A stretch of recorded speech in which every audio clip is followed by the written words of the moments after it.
ونؤمن به ونتوكل عليه ونعوذ بالله من شرور أنفسنا من سيئات أعمالنا من يهده الله فلا مضل له ومن يضلله فلا هادي له وأشهد أن لا إله إلا الله وحده لا شريك له وأشهد أن محمدا عبده ورسوله أما بعد. மதிப்புக்குரிய இஸ்லாமிய சகோதரர்களே, பெரியவர்களே, தொடர்ந்து நாங்கள் இஸ்லாமிய வரலாறில் வழிகட்ட பிரிவுகளுடைய சிந்தனைகளை அடையாளம் காணுதல் என்ற தலைப்பில் பேசி வருகிறோம். அந்த தலைப்புக்கு போகிறதுக்கு முன்னால் ஒரு முக்கியமான ஒரு செய்தி, அடிக்கடி ஞாபகப்படுத்தப்படுகின்ற ஒரு செய்தி, எல்லோருக்குமான ஒரு செய்தி. நாங்கள் இங்கு ஜமாத்து தொழுகை நடக்கின்ற பொழுது அடிக்கடி சில நபர்கள் விடுகின்ற ஒரு முக்கியமான ஒரு பிழை பல தடவை ஞாபகப்படுத்தப்பட்டிருக்கிறது. ஜமாத்து தொழுகை என்பது இன்னமா ஜுஇலல் இமாமு லியுத்தம்ம பிஹி. ரசூல் ஸல்லல்லாஹு அலைஹி வஸல்லம் அவர்கள் சொல்கிறார்கள், இமாம் வைக்கப்பட்டிருப்பது இமாமை நீங்கள் பின்தொடர்வதற்காக. இமாமுடைய கட்டளையின் அடிப்படையில் தான் மாமூம்கள் செயல்பட வேண்டும். பல சகோதரர்களை பார்க்கலாம், தெரியாத்தனமாக அல்லது அறியாத்தனமாக அல்லது மறதியாக ஜமாத் தொழுகை நடக்கின்ற பொழுது சில நேரத்தில் இமாமை விட முந்துவதற்கு முயற்சி செய்கிறார்கள், அல்லது சில நேரம் இமாமை மிக தூரம் பிந்துகிறார்கள். சில நேரம் இமாம் ஒரு சூரத்துல் ஃபாத்திஹா ஓதிவிட்டு இன்னொரு சூறாவை ஓதிவிட்டு ருக்குவுக்கு போகிறதுக்கு முன்னால் அரைவாசி ருக்குவுக்கு சில மாமூம்கள் போய்விடுகிறார்கள். அல்லது சமி அல்லாஹு லிமன் ஹமிதாக்கு இமாம் வந்து நிலையில் நிற்கிற பொழுது கொஞ்சம் நேரம் தாமதிச்சா பின்னால் இருக்கிற யாரோ ஒரு அவசரமாக ருக்குக்கு போகிறதுக்கு அப்படியே குனிவார். இது மார்க்கத்தில் தடை செய்யப்பட்ட ஒன்று. தடை மட்டுமல்ல, ரசூலுல்லாஹ்வுடைய எச்சரிக்கை. இமாம முந்துறதுன்றது பிந்துவதை விட பிந்தவும் கூடாது. இமாம முந்துறது எந்த ஒரு சந்தர்ப்பத்திலையும் இமாமுடைய கட்டளையை விட நீங்கள் முந்துவது. இமாமுக்கு முன்னால் ருக்குக்கு போனாலும், இமாமுக்கு முன்னால் நீங்கள் சுஜூது செஞ்சாலும், இமாமுக்கு முன்னால் நீங்கள் எலும்ப ரெடியாகினாலும், எதுவும் இமாமுடைய கட்டளைக்கு முன்னால் நீங்கள் அதை ஆரம்பிக்க போனீங்களா, மாமூம்கள் ஆரம்பிக்க போனீங்கண்டா, ஸல்லல்லாஹு அலைஹி வஸல்லம் அவர்கள் சொன்னார்கள், அவர்களுடைய முகங்கள் கழுதையின் வடிவத்தில் மாற்றப்படுவதை நான் பயப்படுகிறேன் என்றாங்க ரசூலுல்லாஹ். அந்த மாதிரி ஆட்களுடைய முகங்கள் கழுதையின் வடிவமாக மாற்றப்படுவதை நான் ஆச்சரியப்படுகிறேன், பயப்படுகிறேன் என்றாங்க ரசூலுல்லாஹ். இப்படி நடக்குது நிறைய இடங்களில். சில நேரத்தில் காண்றோம் கியாமுல் லைல் தொழுகையில் சந்தர்ப்பங்களில், சில நேரங்களில் இமாமுடைய கட்டளை வரும் வரை அல்லாஹு அக்பர் என்று வரும் வரைக்கும் எதிர்பார்க்கிறோம்.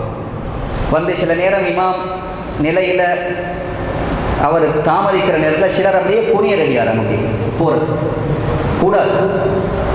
அல்லது சுஜூதில் இமாம் இருந்து கொண்டிருப்பார், அவர் எலும்பு ரெடியாக அவர் அல்லாஹ் அக்பர் இன்னும் இமாம் சொல்லலை, அவர் தலையை தூக்க ஆரம்பித்து கொண்டே இருப்பார்.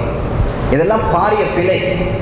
இமாம் ஜமாத்துக்கு நடக்கக்கூடாத எச்சரிக்கை செய்யப்பட்ட பகுதிகள். அதான் ரசூலுல்லாஹ் சொன்னாங்க, அவனுடைய முகம் கழுதையின் முகமாக மாற்றப்படுவதை நான் பயப்படுகிறேன் என்றாங்க. இதோட சேர்ந்து ஒரு முக்கியமான ஒரு செய்தி, இமாம் இப்னு ஹஜர் அல் அஸ்கலானி ரஹ்மத்துல்லாஹி அலைஹி அவர்கள் மிகப்பெரிய ஒரு அறிஞர். சஹீஹுல் புகாரி என்ற கிரந்தத்துக்கு விளக்கம் சொன்ன முதற்தரமான ஒரு அறிஞர். அவர் ஒரு ஹதீஸுக்கு, இந்த ஹதீஸுக்கு விளக்கம் சொல்கிற நேரத்தில் அவருடைய விளக்கமாக ஒரு வரலாறை பதிவு செய்கிறார்கள். அவருக்கு ஓதி அவருடைய காலத்தில் சமகாலத்தில் வாழ்ந்த ஒரு உஸ்தாத், ஒரு அறிஞர், இந்த ஹதீஸை படித்து கொடுத்த ஒரு அறிஞர். அவர் நினைச்சார், ரசூலுல்லாஹ்வுடைய எச்சரிக்கை இப்படி செய்கிறவங்களெல்லாம் அவருடைய மூஞ்சி முகம் கழுதையின் முகமாக மாற்றப்படும் என்று நான் பயப்படுகிறேன், இது எப்படி ஆகும் என்று அவருக்கு ஒரு ஆச்சரியம். அவர் என்ன செஞ்சாரண்டா, அப்படி அவர் முந்தி பார்த்தார். காலப்போக்கில் இமாம் இப்னு ஹஜர் அஸ்கலானி ரஹ்மத்துல்லாஹி அவர்கள் சொல்லுகிறார்கள், நான் அவருடைய பாடம், அவர் நடத்துகின்ற பாடத்துடைய சபைக்கு நான் போனேன். அவருடைய பாடத்தில் திரை போடப்பட்டிருந்தது. அவர் யாருக்கும் பார்க்கல. அவருடைய பாடத்தில் திரை போடப்பட்டிருந்ததுக்கு திரைக்கு பின்னால் தான் மனிதர்கள், மாணவர்கள் இருந்தார்கள். அவரை உஸ்தாத் அணுகி கேட்ட நேரத்தில் உண்மையிலே அவருடைய முகம் கழுதை வடிவம் மாதிரி எங்களுக்கு தோன்றியது. அதனால் சாதாரண விஷயம் இல்லை. இமாம் இன்னமா ஜுஇலல் இமாமு லியுத்தம்ம பிஹி. இமாம் வைக்கப்பட்டிருக்கிறது அவரை நீங்கள் பின்தொடர, அவருக்கு முன்னால் போகக்கூடாது. அதே நேரம் தான் பிந்துறது. சில நேரத்தில் இமாம் ருக்கூல நிற்பார், ருக்கூலிருந்து எழுத்திதால் நடுநிலைக்கு வருவார், மாமூம்கள் இன்னுமே ருக்கூல் இருந்து கொண்டிருப்பார். அதல்ல, நாங்கள் ஜமாத்துக்கு தொழுகைக்கு வந்ததாக இருந்தால் எவ்வளோ நேரம் அதுக்கு தாரன்றதை நாங்கள் தெரிஞ்சுக்கிறோம். மிக நீண்ட நேரம் தரமாட்டோம். அதுக்கான நேரம், அதுக்கான அவகாசம் எல்லாம் இருக்குது. இதெல்லாம் தெரிஞ்சுக்கொண்டு தான் நாங்கள் ஜமாத் தொழுகைக்காக வருகிறோம். அதனால் முந்தவும் கூடாது. முந்துறது பெரிய ஆபத்து, பெரிய எச்சரிக்கை. பிந்துறதும் பெரிய ஒரு எச்சரிக்கைக்குள்ள செய்தி என்பதை நாங்கள் ஜமாத் தொழுகை விஷயமாக நாங்கள் தெரிந்து கொள்ள வேண்டும். அல்ஹம்துலில்லாஹ் வஸ்ஸலாத்து வஸ்ஸலாமு அலா ரசூலில்லாஹ் முஹம்மது இப்னு அப்துல்லாஹ் வ அலா ஆலிஹி வ ஸஹ்பிஹி அஜ்மஈன். அம்மா பஅத். நாங்கள் தொடர்ச்சியாக வழிகட்ட சிந்தனைகள் சம்பந்தமான அடையாளம் கொள்ளுதல் என்ற தொனிப்பொருளை பேசி வருகிறோம். நேற்று நடைபெற்ற அந்த வகுப்பிலே சுருக்கமாக முதலாவது அடையாளம், ஒரு மனிதன் தன்னுடைய சத்திய இஸ்லாம் நேர்வழியிலிருந்து வழி தவறுவதற்கு மிக முக்கியமான காரணமாக அமைகின்றது இந்த மார்க்கம். இது அல்லாஹ்வுக்குரியது. இந்த மார்க்கத்துடைய உரிமையாளன் அல்லாஹ். இந்த மார்க்கத்தை தீர்மானிக்கின்ற அதிகாரம் அல்லாஹ்வுக்கு மட்டும்தான் உண்டு. இந்த அடிப்படையை புரியாததன் காரணமாக சில நேரத்தில் வழிகேடான சிந்தனைகள் சமுதாயத்துக்குள் வந்திருக்கிறது. அதுக்கான சில செய்திகளை நாங்கள் நேற்று ஆதாரமாக சில செய்திகளை சொல்லியிருந்தோம். அதே தொடரில் நாம் சொன்ன செய்திகளில் மிக முக்கியமானது, உலகத்தில் அனுப்பப்பட்ட நபிமார்கள் கூட உலகத்தில் அவர்களுக்கு எத்தி வைக்கின்ற பொறுப்பைத்தான் அல்லாஹ் கொடுத்திருந்தான். அவர்களாக தனியாக ஒரு மார்க்கத்தை புதிதாக உருவாக்கி சொல்வதற்குரிய அதிகாரம் நபிமார்களுக்கு கூட வழங்கப்படவில்லை. அப்படி வழங்கி இருந்தால் அல்லாஹு தஆலா நபி ஆதம் அலைஹிஸ்ஸலாம் அவர்களுக்கு அல்லாஹ் வழங்கியிருப்பான். காரணம், உலகத்தில் எல்லாம் தெரிந்த ஒரு நபி இருக்குமாக இருந்தால், உலகத்தில் எல்லாம் அறிவித்து கொடுக்கப்பட்ட ஒரு நபி இருக்குமாக இருந்தால் அது ஆதம் அலைஹிஸ்ஸலாம் மட்டும்தான். அல்லாஹ் ஆதம் அலைஹிஸ்ஸலாம் அவர்களை படைத்த பொழுது குர்ஆனில் அல்லாஹ் சொல்லுகிறான், வஅல்லம ஆதமல் அஸ்மாஅ குல்லஹா.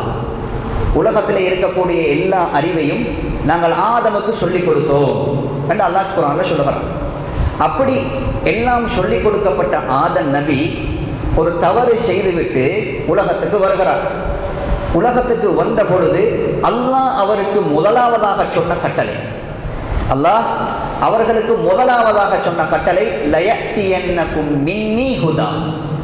நபியே, ஆதமே, நீங்க உலகத்துல எப்படி அல்லாஹ்வை வணங்கணும், உலகத்துல எப்படி வாழணும், என்ன திருப்திப்படுத்துறதாக இருந்தால் நீங்க என்ன செய்யணும் என்பதற்கான கைடன்ஸ், வழிகாட்டுதல் நான் அப்பப்போ உங்களுக்கு சொல்லுவேன். நான் வழிகாட்டுதல் நான் தருவேன். அது அடிப்படையில் தான் நீங்கள் வாழ வேண்டும் என்ற கட்டளையை அல்லாஹ் ஆதம் அலைஹிஸ்ஸலாத்துக்கு கொடுத்தான். ஆதம் அலைஹிஸ்ஸலாத்துக்கு சொல்லி இருக்கலாம், அல்லாஹ்வுடைய கட்டளை போய் இருக்கலாம், நான் உங்களுக்கு படித்து தந்துட்டேன், நான் உங்களுக்கு தெளிவை தந்துட்டேன், இப்போ உங்களுக்கு எப்படி நடக்கணும்னு தெரியும், அதனால நீங்க விரும்பியமாய் நடந்து கொள்ளுங்கள். உங்களுக்கு தெரியும் தானே அல்லாஹ் எப்படி திருப்திப்படுத்தணும், அல்லாஹ் விரும்புகின்ற முறையில் எப்படி வாழணும் என்று அறிவு உங்களுக்கு இருக்கிறதுனால உலகத்தில் நீங்கள் விரும்புகிறமாய் வாழ்ந்து கொள்ளலாம் என்ற ஒரு கட்டளை அல்லாஹ் பிறப்பிச்சிருக்கலாம் என்றால் அதுக்கான அறிவு அவர்கிட்ட இருந்தது. அல்லாஹ் அதை கூட சொல்லவில்லை. அல்லாஹ் என்ன சொல்கிறான், லயத்தியன்னகும் மின்னி ஹுதா. நேர்வழி என்பது எப்படி நீங்க இந்த உலகத்தில் வாழணும் என்பதற்குரிய கைடன்ஸ் என்னிடத்திலிருந்து தான் வரும். நான் சொல்ற மாதிரி தான் நீங்க வாழ வேண்டும். எனவே அல்லாஹ் இந்த உலகத்தில் மனிதர்கள் அவரவர்கள் விரும்பிய முறையில் அல்லாஹ்வை வணங்கலாம் என்ற ஒரு கட்டளை யாருக்கும் கொடுக்கவில்லை. அதற்கான வழிமுறை அல்லாஹு தஆலா தூதர் மூலமாக, நபிமார்கள் மூலமாக எங்களுக்கு கற்றுத்தந்தான்.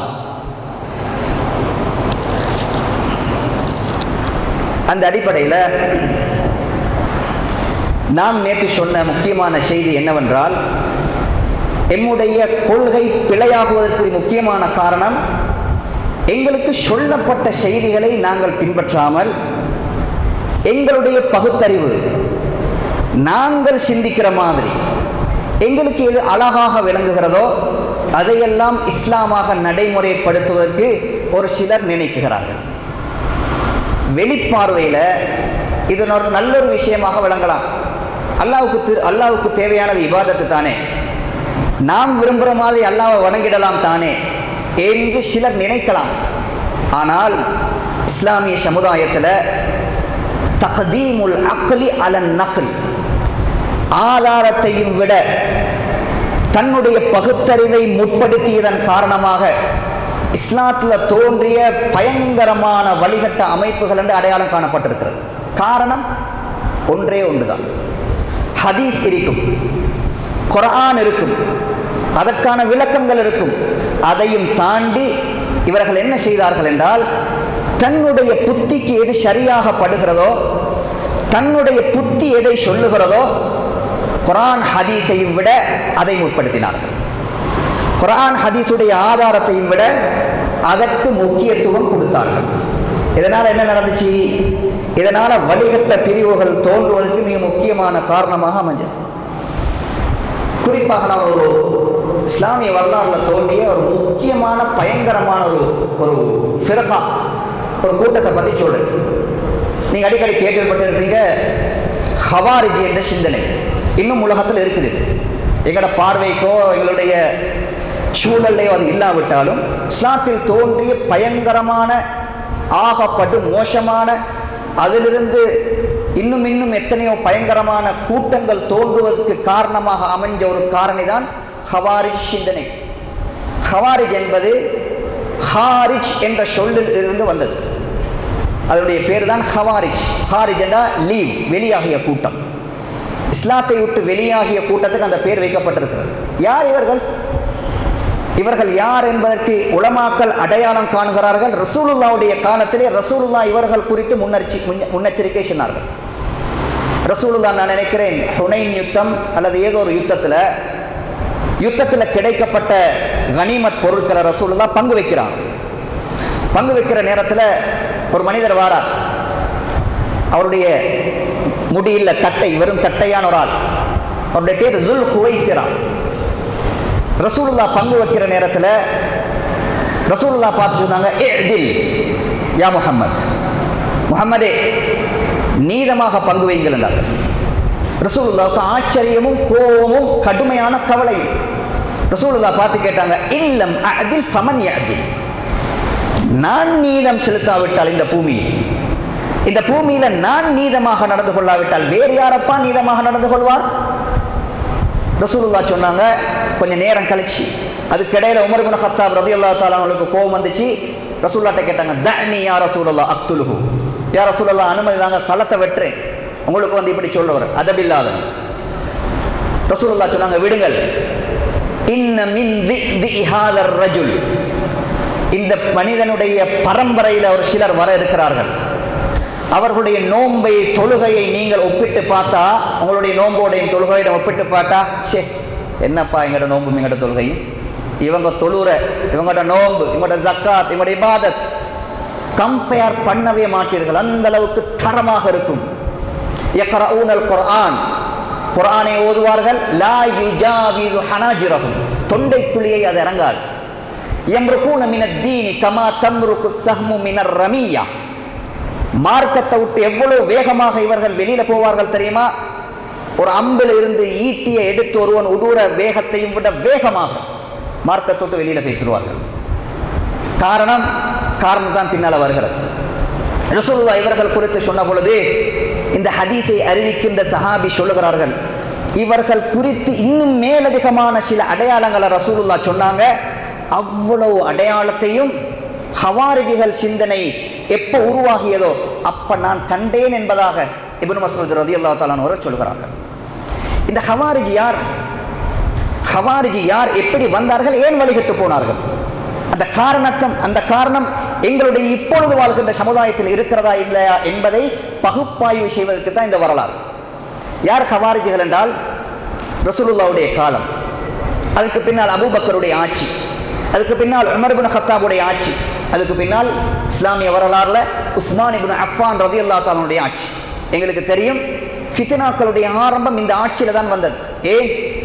உஸ்மான் இப்னு அஃபான் ரலியல்லாஹு தஆலா அவர்கள் ஒரு கூலிப்படையால, யாரோ ஏவியுட்ட ஒரு படையால, யகூதி படையால, அந்நிய படையால கொல்லப்பட்டார்கள். வீட்டில் இருக்கும் பொழுது, குர்ஆன் ஓதிக்கொண்டிருக்கும் பொழுது, நிறைய நீண்ட வரலாறு படிக்கின்ற பொழுது விரிவாக படிக்கலாம். அவர் வீட்டில் குர்ஆன் இருக்கும் பொழுது அவரை வந்து கூரையால் ஏறி இறங்கி வந்து கத்தியால் குத்தினாங்க. குர்ஆன் நலைகின்ற அளவுக்கு இரத்தம் ஓடியது, மௌத்தா போனாங்க, ஷஹீத். இந்த யுத்தத்துக்கு இந்த கொலைக்கு பின்னால அடுத்ததாக இஸ்லாமிய சமுதாயத்தில் வந்தது அலி இப்னு அபி தாலிபுடைய ஆட்சி. யாரு கொண்டாங்களோ, யார் அவரை கொலை செய்யறதுக்கு முயற்சி எடுத்தார்களோ அவங்க ஓடி போய் முதலாவதாக செஞ்சது அலி இப்னு அபி தாலிபோட கையை பிடிச்சி நீங்க தான் ஹலீஃபான்ட்டான். ஏதோ 4வது ஹலீஃபாவாக அவர் தெரிவு செய்யப்படுகிறார். தெரிவு செய்யப்பட்டா இன்னொரு இடத்துல வேற வேற இடங்கள்ல, ஈராக்ல, ஈரான்ல, வேற கூஃபா போன்ற இடங்கள்ல வேற வேற சஹாபாக்கள் கவர்னர்களாக, பிரதிநிதிகளாக ஆட்சி செய்து கொண்டிருக்கிறார்கள். அதுல மிக முக்கியமான ஒரு ஆள் முஆவியா ரலியல்லாஹு தஆலா அன்ஹு அவர்கள், கூஃபால ஆட்சி செஞ்சவர். அவருக்கு இந்த தகவல் கேள்விப்படுகிறது. அவர் என்ன சொன்னார்? அலி ரலியல்லாஹு தஆலா அன்ஹு அவர்களை 4வது ஹலீஃபாவாக நாங்க எப்ப ஏற்றுக்கொள்றோம் தெரியுமா? உஸ்மான் ரலியல்லாஹு தஆலா அன்ஹு அவர்களை கொலை செய்தவர்களுக்கு தண்டனை கொடுக்காத வரைக்கும் நாங்கள் ஏற்றுக்கொள்ள மாட்டோம்.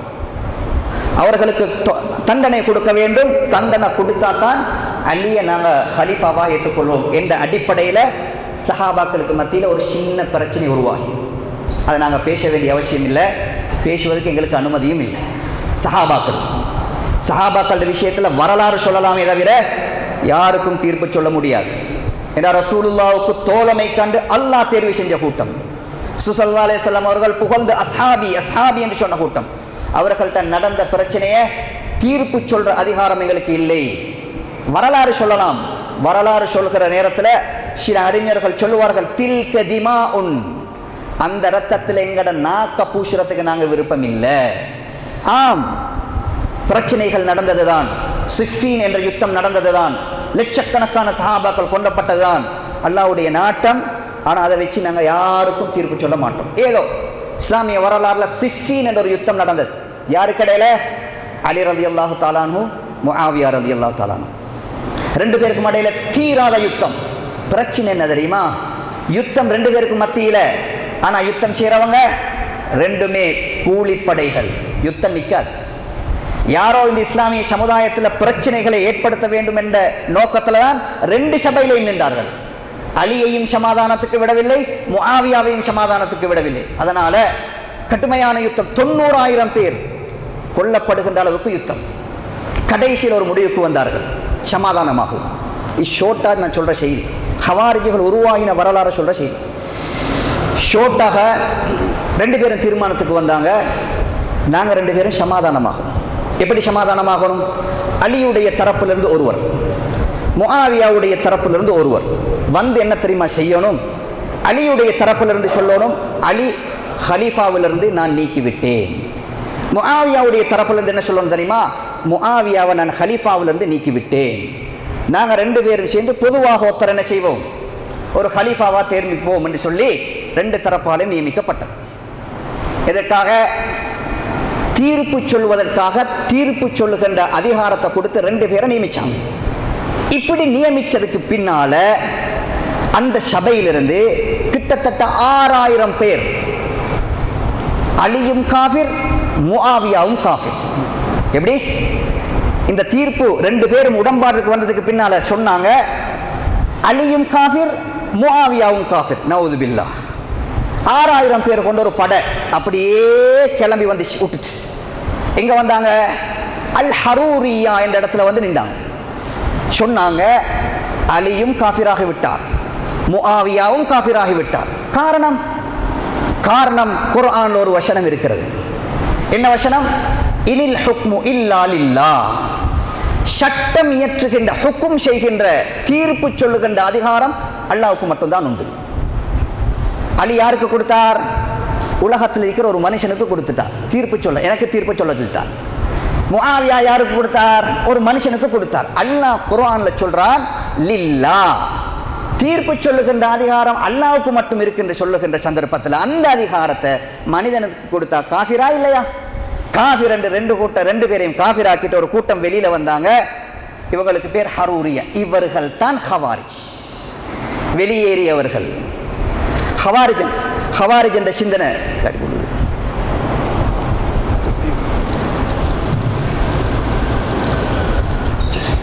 ஹவாரிஜ் என்ற சிந்தனை தோன்றியது முதலாவது இதுதான்.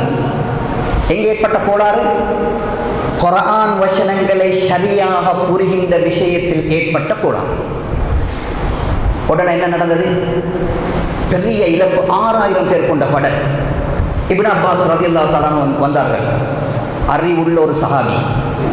மார்க்க குர்ஆனுடைய விளக்கம் உள்ள ஒரு சஹாபி அலி ரலியல்லாஹு தஆலா வந்து கேட்டாங்க, யா அலி, நான் கொஞ்சம் போயிட்டு அவங்களோட பேசுறேன், எனக்கு அனுமதி தாங்க.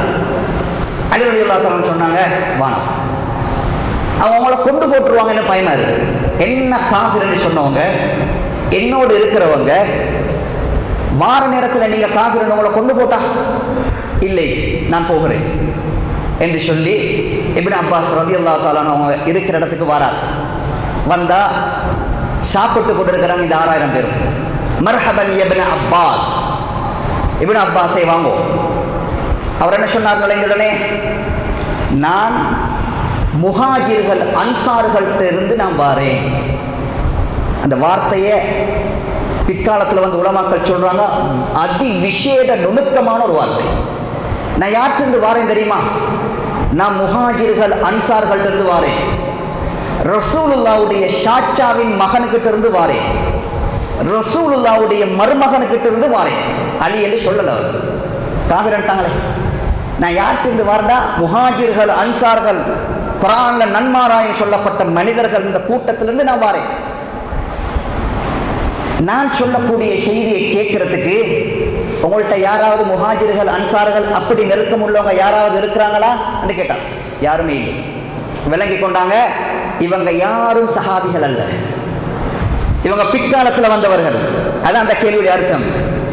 உங்கள்கிட்ட யாராவது இருக்கிறாங்களா? நாம் பேசுகிற பேச்ச முஹாஜிர்கள்ட்ட இருந்து அன்சார்கள்ட்ட இருந்து ரசூலுல்லாவுடைய நெருக்கத்திலிருந்து வந்து பேசும் பொழுது உங்களுடைய இந்த 6000 பேர்ல யாராவது நான் பேசுறத விளங்குறதுக்கு யாராவது இந்த கூட்டத்தில் முஹாஜிர்கள் அன்சார்கள் இருக்கிறாங்களா என்று கேட்டாங்க. யாருமே இல்லை. 2 பேர் 3 பேர் முன் வந்தாங்க. சொல்லுங்களேன் இப்னு அப்பாஸ், உங்களோட செய்தியை, எதற்காக அலியை காஃபிர் என்றீர்கள், வெளியே வந்தீர்கள்? சொன்னாங்க 3 விஷயம். 3 விஷயம். ஒன்று, இந்த அலி அல்லாஹ்வுக்கு தீர்ப்பு சொல்ல வேண்டி, அல்லாஹ்தான் தீர்ப்பு சொல்லுகின்ற அதிகாரம் உள்ளவன். அந்த அதிகாரத்தை அவருடைய தரப்புல தீர்ப்பு சொல்றதுக்கு அவர் ஒருத்தரை நியமிச்சார். அல்லாஹ்ட அதிகாரத்தை அவரை கொடுத்துட்டார். காஃபிரா இல்லையா? ரைட். ஒன்று. 2வது, ஆயிஷா நாயிக்கும் அவருக்கும் இடையில யுத்தம் நடந்தது. ஆயிஷா நாயி தோத்து போயிட்டாங்க. ஆயிஷா நாயி தோத்தா யுத்தத்தை தோத்தவர்களை கைதியாக பிடிக்கணும், கனிமத்தாக எடுக்கணும். இவர் ஆயிஷா நாயி எடுக்கல, ஆயிஷா நாயி கொண்டு கொடுக்கல. கைதியாக எடுக்காவிட்டால் முஸ்லீம் அவர். நாங்க யாரோட யுத்தம் செய்யணும்? காஃபிரோடு தான் யுத்தம் செய்யணும். ரசூலுல்லாஹ் காஃபிரோடு தான் யுத்தம் செய்ய சொன்னாங்க. இவர் யுத்தம் செஞ்சு கைதிகளை எடுக்கவில்லை என்றால் அவங்கள முஸ்லீமாக பார்க்கிறார். எனவே முஸ்லீமோடு யார் யுத்தம் செய்வாரோ அவன் காஃபிர். எனவே அலி காஃபிர். 2வது. 3வது, ஒரு உடன்படிக்கையில் அலி சைன் போட்டார். முஆவியா ரலியல்லாஹு தஆலா அவரோட நடந்த ஒரு உடன்படிக்கையில் 2 பேரும் சைன் வச்சாங்க. அந்த சைன்ல அமீருல் முஃமினீன் என்ற பேர் இருந்தது.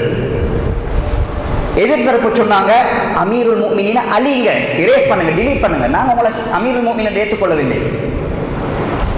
அலி அதை அளித்தார். அவர் அமீருல் முஃமினீன் இல்லை என்றால் அவர் அமீருல் காஃபிரீன், அவர் காவிர்களுக்கு அமீர். எனவே அலி காஃபிர். இந்த 3 காரணத்துக்காக அலியை நாங்கள் காஃபிர் என்றோம், அவருக்கு எதிராக போராட போறோம். பெரும்பாவம் செஞ்சு விட்டார். பெரும்பாவம் செய்கிறவன் எல்லாம் காஃபிர். காபிர்களோடு யுத்தம் செய்ய சொல்லி அல்லாஹ் எங்களை சொல்றான். விளக்கம், ஹவாரிஜிகள் இப்படித்தான் உருவானான். இப்னு அப்பாஸ் என்ன சொன்னார்? இந்த 3 விஷயத்துக்கும் நான் பதில் சொன்னா உங்கள் கருத்திலிருந்து நீங்கள் மீள்வீர்களான்னு கேட்டார்கள். இப்னு அப்பாஸ் ஆரம்பிச்சார் பதில். அல்லாஹ்வுடைய விஷயத்துல அல்லாஹ்தான் தீர்ப்பு சொல்றவன், அல்லாஹ்தான் இந்த மார்க்கத்துக்கு உரிமையாளன், அல்லாஹ்வுக்குத்தான் சட்டம் இயற்றுகின்ற அதிகாரம் உண்டு, மறுக்கவில்லை. உலக விடயம் என்று வருகின்ற பொழுது அல்லாஹு தஆலா இந்த உலகத்தில் சில விடயங்களை தீர்மானம் எடுத்துக்கொள்வதற்கு மனிதர்கள் தீர்மானிக்கலாம் என்பதற்குரிய சட்டத்தை அதே குர்ஆன்ல அல்லாஹ் தந்திருக்கிறான். ஓதினார் ஒரு வசனத்தை, வஇன் ஹிஃப்தும் ஷிகாக பைனிஹிமா, கணவன் மனைவிக்கு இடையில பிரச்சனை ஏற்பட்டால், குர்ஆன் சொல்கிறது, இது வசனம், பிரச்சனை ஏற்பட்டா கணவன் தரப்பிலிருந்து ஒரு ஹகம், அதே ஹாக்கிம் என்ற வார்த்தை குர்ஆன்ல வருகிறது. பெண் தரப்பிலிருந்து ஒரு ஹகம், 2 பேரையும் தீர்ப்பு சொல்லக்கூடிய 2 பேரையும் அனுப்பி ரெண்டு பேருடைய பிரச்சனையும் நீங்கள் முடிக்க பாருங்கன்ற ஒரு வசனம் குர்ஆன்ல இருக்கு. இப்னு அப்பாஸ் இதை ஓதினான். அல்லாஹ்வே மனிதனை தீர்ப்பு சொல்றதுக்கு நியமிச்சிருக்கும் பொழுது, அல்லாஹ்வே அதற்கு உலகத்தில் அனுமதி கொடுத்திருக்கும் பொழுது, அலி உலகத்தில் இருக்கக்கூடிய ஒரு யுத்தத்தை நிறைவு செய்வதற்காக, சமாதான உடன்படிக்கைக்காக அலி ஒரு ஹக்கமை, ஒரு தீர்ப்புதாரியை நியமிப்பதில் அவர் என்ன காபிராகிவிட்டார்? மௌனம் காத்தான். இரண்டாவது குற்றச்சாட்டு, அமீருல் முஃமினீன் என்ற பெயரை அழிச்சிட்டு சொல்றீங்களா, அதனால் அவர் அமீருல் காஃபிரா? ரசூலுல்லாஹ் ஹுதைபியா உடன்படிக்கையில் ரசூலுல்லாஹ் உடன்படிக்கை செஞ்சு வந்த நேரத்தில் காவிர்கள் சொன்னாங்க, முஹம்மதுன் ரசூலுல்லான்னு போடாதீங்கண்ணா. போடாதீங்க, நாங்கள் தானே உங்களை ரசூல் என்று ஏற்றுக்கொள்ளவே இல்லையே. வெறும் உங்களோட பேரை போட சொன்னாங்க. முஹம்மதுன்னு தான் எழுதப்பட்டது ஹுதைபியா உடன்படிக்கையில். குறைஷிகளுக்கும் ரசூலுல்லாவுக்கும் இடையில நடந்த உடன்படிக்கையில் ரசூலுல்லான்னு எழுதப்பட்டிருந்தது. ஆனா காபிர்கள் கேட்டபொழுது ரசூலா அந்த ரசூலுல்லாஹ் வார்த்தையை அழிச்சு வெறுமனே முஹம்மது என்று இருந்தது. அதனால அவர் ரசூல் இல்லை என்ற அர்த்தமா? அமீருல் முஃமினீன் என்ற பெயரை அழிச்சதுனால அவர் அமீருல் முஃமினீன் அல்ல, அவர் அமீருல் காஃபிரா? பின்னுக்கு வந்தார்கள். மூன்றாவது, ஆயிஷா நாயோடு யுத்தம் செஞ்சு ஆயிஷா நாய் தோத்த பொழுது அவ எண்ணத்துக்கு நீங்க யுத்த கைதியாக பிடிக்கல. அல்லாஹ் குர்ஆனில் சொல்கிறான், நபியுடைய மனைவிமார் உங்களுடைய தாய், நபியுடைய மனைவிமார் உங்களுடைய தாய். இஸ்லாத்தில் தாயை யுத்த கைதியாக பிடிப்பதற்கு ஏதாவது அனுமதி இருக்கிறதா? இல்லை. யுத்த கைதியாக பிடிச்சா அவ மனைவியாக மாறுகிறாள். மனைவியாக மாறினால் ரசூலுல்லாஹ்வுடைய மனைவி எங்களுக்கு ஹராம். ஹராத்தை நீங்கள் ஹலாலாக்க போகிறீர்களா? இது உங்களுக்கு லேசாக இருக்கிறதா? அலி விட்டது, மன்னிச்சு விட்டது எது? இதில் நீங்கள் எதை தெரிவு செய்ய போகிறீர்கள்? மூன்றையும் ஏற்றுக்கொண்டார்கள். ஆனால் கொள்கையை விடலை. சொன்னாங்க சிந்திப்போம் என்றாங்க. இப்னு அப்பாஸ் ரலியல்லாஹு தஆலா அவர்கள் சொல்கிறார்கள், என் கண்ணால் கண்டேன், அலியோடு யுத்தம் செய்தார்கள் அவர்கள். அந்த யுத்தத்தில் யாரெல்லாம் இந்த பேச்சுகளை பேசினார்களோ என் கண்ணால் கண்டேன், அவர்கள் எல்லாம் கொல்லப்பட்டார்கள். ரசூலுல்லாஹ் சொன்ன அவ்வளவு அடையாளமும், உடம்பு அடையாளம் இருந்து பேச்சு அடையாளத்திலிருந்து எல்லா அடையாளமும் அவர்கள்ட்ட இருந்தது. நான் சொல்ல வர செய்தி என்னவென்றால், இஸ்லாத்தில் இந்த பெரிய ஹவாரிஜ் என்ற சிந்தனை உருவாகிறதுக்கு மிக முக்கியமான காரணம் ஹதீஸ குர்ஆனை பார்க்கல, தன்னுடைய பகுத்தறிவை பார்த்தார்கள். தன்னுடைய பகுத்தறிவில் எது சரியாக இருக்கிறது, எது பிழையாக இருக்கிறது என்பதை தன்னுடைய புத்தியை விட்டு மட்டும் தீர்மானித்தார்கள். அப்படித்தானே நிறைய இன்றைக்கு இஸ்லாத்தில் நிறைய புதுமைகள் உருவாகிறதுக்குரிய காரணம் என்ன? குர்ஆன் ஒன்றை சொல்லும், ஹதீஸ் ஒன்றை சொல்லும். ஆனால் ஊரில் என்ன வளமை? எங்களோட பெரியார்கள் என்ன சொல்லியிருக்கிறார்கள்? எல்லாத்தையும் தான் குர்ஆனும் ஹதீஸும் எங்களுக்கு அல்ல, எங்களுக்கு வேணும் எங்களோட ஊர் உள்ளவங்க அல்லது எங்கள் முன்னோர்கள் சொன்னது. இதனால தானே ஹவாரிஜிகளுடைய சிந்தனைகள் போன்று வழிகட்ட சிந்தனைகள் இந்த மார்க்கத்துக்குள் நுழைந்திருக்கிறது. எனவே அன்புக்குரிய இஸ்லாமிய உறவுகளை அல்லாஹ்வுடைய நல்லது, எப்பொழுதும் எந்த சமுதாயம் ஹதீஸை குர்ஆனை புறக்கணித்து விட்டு ஒரு கொள்கையை தீர்மானிக்கிற நேரத்தில் தன்னுடைய சொந்த புத்தியையோ தன்னுடைய சொந்த ஐடியாவையோ பயன்படுத்தி ஒரு மார்க்க சட்டத்தை பேசுகிறதாக இருந்தால், அதை மார்க்கமாக சொல்லுகிறதா இருந்தால் அறிந்து கொள்ளுங்கள், அது வழிகேட்டுடைய முதலாவது இரண்டாவது அடையாளம்.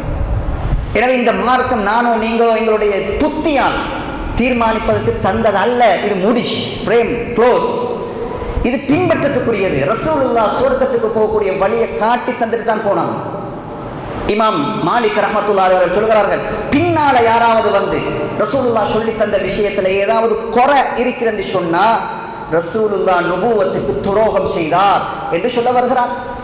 ரசூலுல்லாஹ் இந்த உலகத்துக்கு வந்ததே ஒரு மனிதன், இந்த உலகத்தில் பிறந்த ஒரு மனிதன் சுவர்க்கம் போறதுக்கு என்ன வழி இருக்கோ அதெல்லாம் இந்த உலகத்தில் சொல்லப்பட்டு விட்டது, சாபித்தாகி விட்டது, நிறைந்து விட்டது. இதுக்கு பின்னால ஒன்று உருவாக்க வேண்டிய அவசியம் இல்லை.